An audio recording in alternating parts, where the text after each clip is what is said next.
Hi, I'm Dr. Chuck Betters. You know, oftentimes it grieves my heart when I see and hear of young people who marry because they love each other. And I put that in quotes because honestly and truly, that's not the only grounds for getting married. Listen to this question. My husband and I have only been married for 6 months. In order to save money to buy a house of our own, we decided to live with his parents for a while. It seemed like a good idea in the beginning, but now it is causing a lot of tension. I feel like my husband cares more about being a good son to his mom than a good wife to me. His mother tells me all the time that she hopes we never move out and that it would kill her for her son to leave.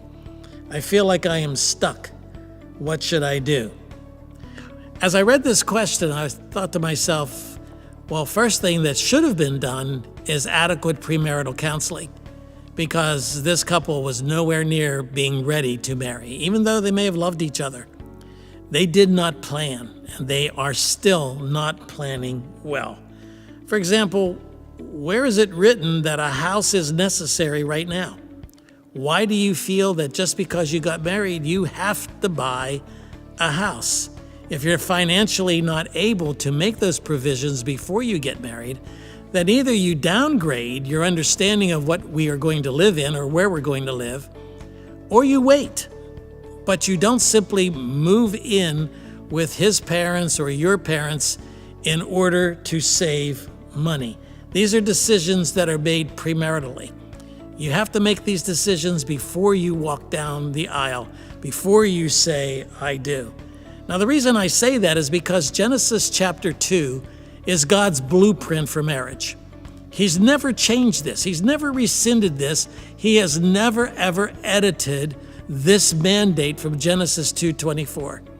It says, for this cause shall a man leave his mother and father and cleave unto his wife, and they two shall become one. So there's that leaving and that cleaving and that weaving that constitutes God's blueprint for marriage. Now, leaving does not necessarily mean geographically, but it means, I think even more acutely, we leave our parents emotionally. And oftentimes that means we must leave them geographically, because those relational bonds between a man and his mother, a woman and her father, they have to be superseded, if you will. They have to be changed because the direction of your commitments have to be to one another and not to your family. That is the priority of a man's relationship to his mother needs to become secondary to a man's relationship to his wife, and vice versa when it comes to a woman and her father. You can't do that when you are geographically in the same home, when you're bound by the standards of that particular home, and especially if it's for the purpose of saving money. Well, you know, money's important. It's important for us to be able to provide for our families. In fact, it says that a man who fails to provide for his family has denied the faith and is worse than an unbeliever, worse than an infidel. The scripture squarely lays on the shoulders of the man of the house the responsibility of making the provisions for his family and for their protection.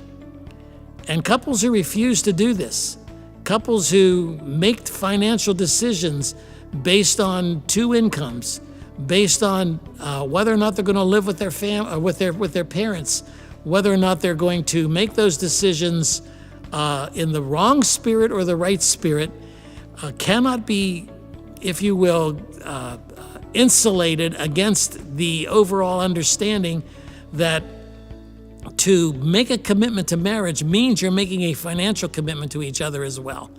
And so in this question, I see very little planning. It says, we decided to live with his parents. Well, you said it. We decided. You made the decision as well as him. Well, now that things aren't going well, you're ready to bail. And that involves, I think, very, very poor planning. You said for a while. We planned to live with his parents for a while. How long? What's a while?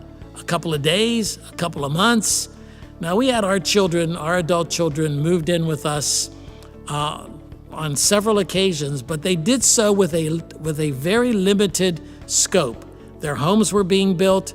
They knew that they were only going to be living in our home for a couple of months. I see nothing wrong with that. But it's when we make these commitments without planning, without careful planning, that tensions begin to develop. You mentioned those tensions. What kind of tension? Well, the thing you need to understand is this is not your home. This is his mother's home. This is her turf. And you do not have the right to set the temperature in their home. It's their home. It belongs to them. You have to live according to their understanding of how families are supposed to function and not yours. You say you feel stuck. That's because there is no plan. There's no plan moving forward. You're not looking for a way to undo the bad choices that you've already made. So planning, I think, is extremely critical. I would advise you to move out as soon as you possibly can, but not out of anger. If you move out of anger, then you've destroyed relationships and you leave those relationships in your wake. But according to a biblical model of leaving and cleaving and weaving, if that's the understanding by which you make the choice to leave, then I think that's a good reason for you to leave as soon as you possibly can. So you've made bad choices along the way. You've made decisions along the way that you're now paying for. And you have to step back, take a deep breath, and look at the whole situation and ask yourselves, what can we now do to develop a plan or a strategy for moving out and establishing our own home? I hope this helps.